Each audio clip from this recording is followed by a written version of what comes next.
Here are co-authors of the paper Young People's Burden, which we will talk about today.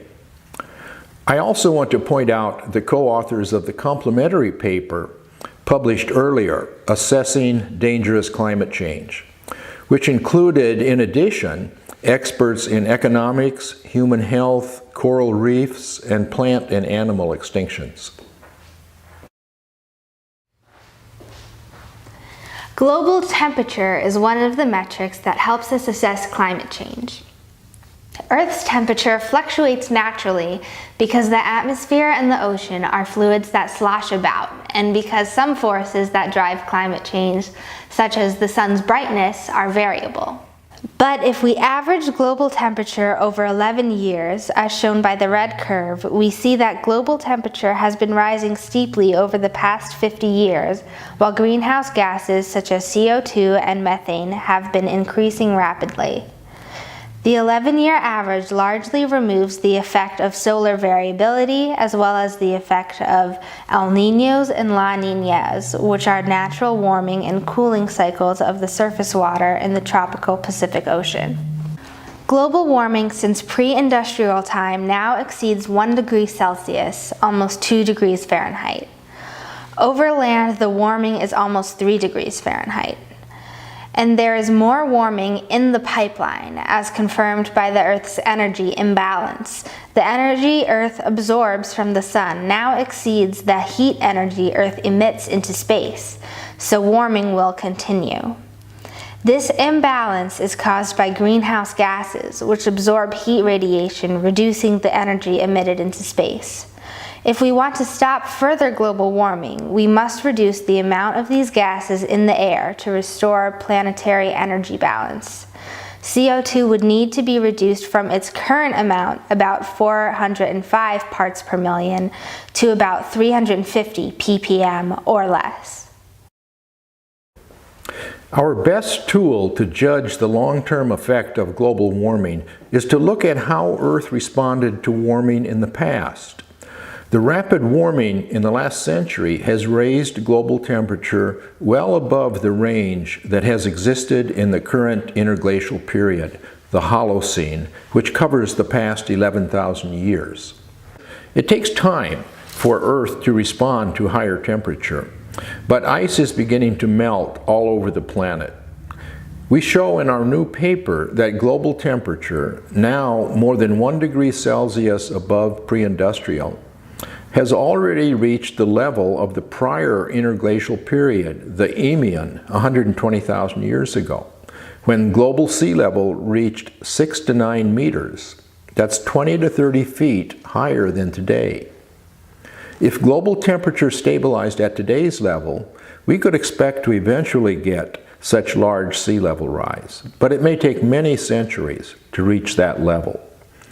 However, in the paper, Ice Melt, Sea Level Rise in Superstorms, we concluded that if rapid fossil fuel emissions continue this century, the time scale for multi-meter sea level rise is likely to be only 50 to 150 years. The delayed response of ice sheets and sea level is an example of the intergenerational nature of human-caused climate change. Small sea level rise is just beginning to touch cities such as Miami, so it does not provide much incentive for today's adults to reduce emissions. However, the science is understood well enough. If high emissions continue, sea level will rise by meters. Global economic effects of losing coastal cities would be disastrous, and there is the potential for hundreds of millions of refugees. This intergenerational injustice violates the rights of young people and future generations to life, liberty, and the pursuit of happiness and property, without due process of law. The courts must step in to help us. There are many other effects of climate change. If high emissions continue, climate zones will continue to shift more rapidly than has ever occurred in Earth's history. Together with other human-caused stresses, this may cause 1/4 to half of the species on Earth to be committed to extinction by the end of this century. Effects are beginning already. For example, coral reefs, the rainforests of the ocean, are harboring more than 1 million species, are beginning to suffer losses. Sea level rise, species extinctions, and increase of extreme climate events are all well-established effects of the increased atmospheric CO2. These effects are global. They provide a basis for legal action against all governments, many of which seem to be working more for the fossil fuel industry rather than for the public. Our paper's title, Young People's Burden, derives from the fact that continued delay by governments in adopting policies that rapidly reduce emissions, such as a carbon fee, will leave young people with the task of somehow extracting CO2 from the air if they are to stabilize climate and avoid disastrous climate effects. If fossil fuel emission reduction had begun in 2013, the time of our PLOS One paper, the CO2 drawdown could have been achieved by reforestation and improved agricultural and forestry practices. Now, continued high emissions have left young people a situation in which technological extraction of CO2 from the air is needed. The burden placed on young people may become too heavy to bear if governments do not begin rapid emission reductions soon. But instead of looking at projections for this century, let's look at what is happening right now, because there is a false narrative that we have turned the corner toward a solution. Let's look at how the greenhouse gas climate forcing of the Earth is changing. A climate forcing is a perturbation of Earth's energy balance. For example, if the sun becomes brighter, that is a positive forcing that causes warming. The variation of the sun's brightness over the 11-year solar cycle is about 1/4 watt per square meter, a small cyclic forcing. Greenhouse gases keep changing in the same direction, increasing, so they have become a powerful forcing causing warming. The net forcing caused by the change of atmospheric composition over the past 200 years is a forcing greater than 2 watts per meter squared, which has caused global warming of more than 1 degree Celsius, with several tenths of a degree warming in the pipeline if the atmospheric composition stays the same as today. However, the gases keep increasing, so the forcing keeps increasing. In recent years, the greenhouse gas climate forcing has been increasing by about 0.04 watts per square meter each year.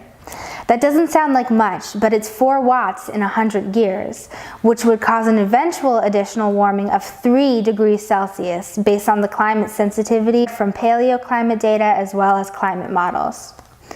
Such warming, the scientific community agrees, would be a disaster. It would become difficult to live in the tropics and subtropics. Shorelines worldwide would be a continual retreat inland. So the IPCC, the Intergovernmental Panel on Climate Change, has defined a scenario for emissions reduction to be called RCP 2.6, which is nearly equivalent to 3% reduction per year. If this scenario were achieved, it would limit global warming to about 1.5 degrees Celsius above pre-industrial. We recommend a somewhat steeper reduction, which would get global temperature back close to the Holocene level by the end of the century. However, it is sufficient to compare the real-world changes with RCP 2.6 to reveal the situation. The rate of growth of climate forcing is not decreasing, it's increasing. To get back on the RCP 2.6 plan to limit warming to 1.5 degrees Celsius, we must extract some of the increased gas from the air. Let's look at the gap in a single year, 2015. Climate forcing growth in 2015 in the RCP 2.6 plan was 0.0352 watts per meter squared. But the actual growth was 0.0485 watts per meter squared.